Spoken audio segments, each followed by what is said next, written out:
So we're making a butter block, which is one of the staples, I would say, of not only French cooking, but more specifically French pastries. So there's a process when you're making French pastries called laminating. There we go. Called laminating, which is layering butter and dough on top of each other and making these layers that then when you go to bake it, it stands right up and you can see each individual layer like you can in most French pastries. If you think of croissants, if you think of any tartine, anything like that that rises right up. So what you do to make a butter block, which is what goes in the middle of all of the base French pastry doughs, is you get, for me, I'm making I think it's 250 grams roughly of butter. So a 250 gram butter block.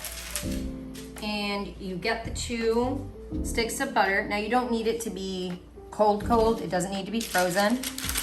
And what I do now, you might be, and some people are, a little bit more organized than I am, but you can measure it out. Usually I go for about 8" by 8 inches, a perfect square.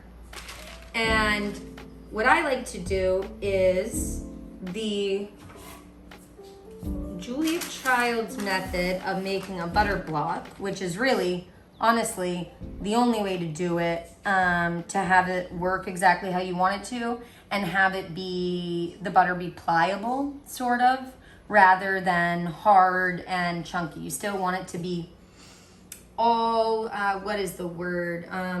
Sort of continuous in consistency. So what you're gonna do is you just start hitting it. And this is the Julia Child method. And it works like a charm. You can see it. Now I'll tell you right now, there's really no other way to do it that makes it work as well as Julia did, which is to do things.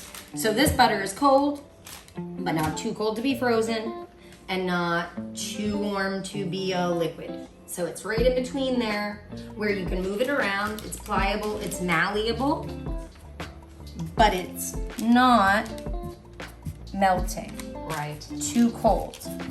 So you can put your finger in it, as you can see, and it'll make a mark, but it'll stay. So then you're at the position of being able to roll it out. Now for me, you can be a lot more precise about this. I don't very much care about the perfect square, perfect measurements. Now, I'm not a very type A person, so it doesn't bother me that I just fold it over. But if you want to use a ruler, measure it out, fold it over, you can. It's 8" usually by 8 inches butter block. And it's always going to be a square because the dough you're going to incorporate it into is always going to be a rectangle. So what I do is that, now it doesn't have to be perfect, it really doesn't. Fold it over, and then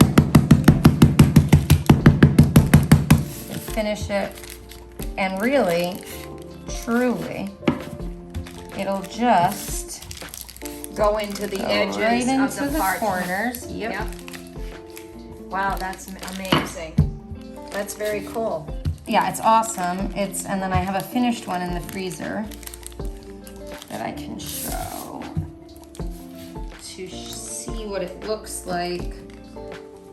Because you're kind of thinking, I'm sure, at least I was thinking, so if I am, somebody else probably is, probably thinking, doesn't it get stuck to the paper?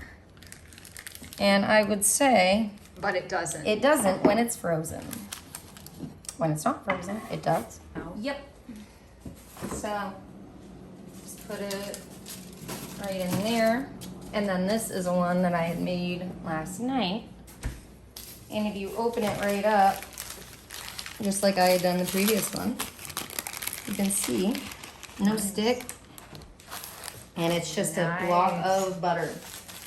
And it's ready to use. Yep, and we are going to make the croissant shaggy dough first, and we're gonna put this frozen guy inside of that.